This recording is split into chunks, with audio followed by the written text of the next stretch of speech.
So I kind of want to go on a small unscripted rant about the current situation in Ukraine.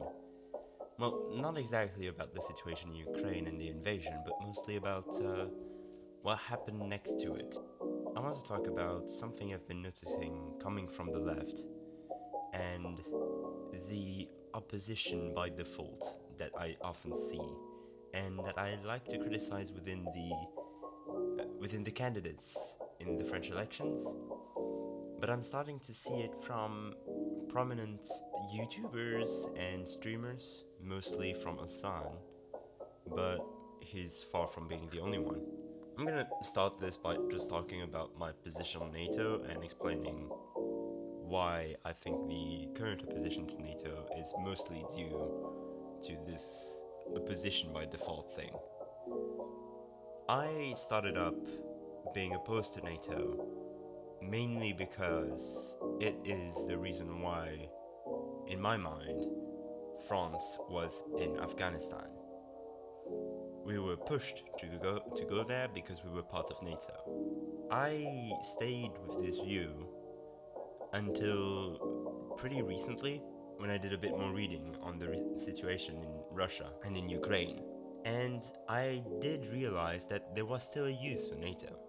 There was still a certain importance that we can give it. The thing is, I placed my first impression on NATO based on something that was really bad about it. It is fine to criticize any political system and any political ideologies. And with NATO, the problems is that it can be abused to have as many forces as you want to invade other countries.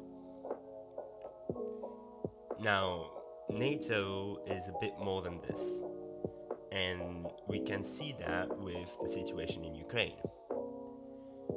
What happened in Ukraine is that since 2014, they've been in a civil war and they've asked to be in NATO multiple times. And because of that civil war, they were refused entry. Given the fact that in Russia's mind, in Putin's mind, the reason why they wanted to go to war was because of NATO, we really do have to keep that in mind, that NATO was not even on the table to begin with. Only Ukraine asked for NATO, but they weren't able to get in NATO because countries kept refusing to let them in NATO. So, my opinion on NATO changed. Is it today an opinion that is expressively leftist? I don't know. I know that I'm still very critical of NATO. I know that a world without NATO would be a better world. But today, there's a sizable power looking for more land. An expansionist power, like Russia is today, needs a defensive pact to go against it. And today, that defensive pact is NATO. In the French elections, there is a problem that I talked about before, and it is the fact that some candidates, if not all of them, will place themselves in opposition rather than take position. What I mean by that is that they will say that the current power in place is wrong without proposing anything. They will oppose the current power in place by principle and then only think about what they should do or not. We can see that with Mélenchon, who opposes any kind of COVID restrictions. And I believe that he is smart enough to understand that they are very important, but he's doing this because being in the opposition is very valuable. Now, I understand this from candidates. It's stupid, but I understand it. But coming from leftists online is really, I would say, intriguing, but I think disappointing is more apt here.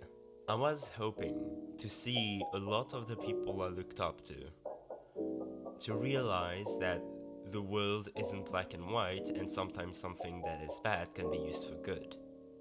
NATO being the prime example here.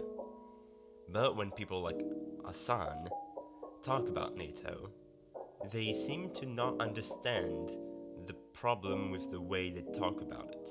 The fact that they don't understand what they are talking about is not even in the question.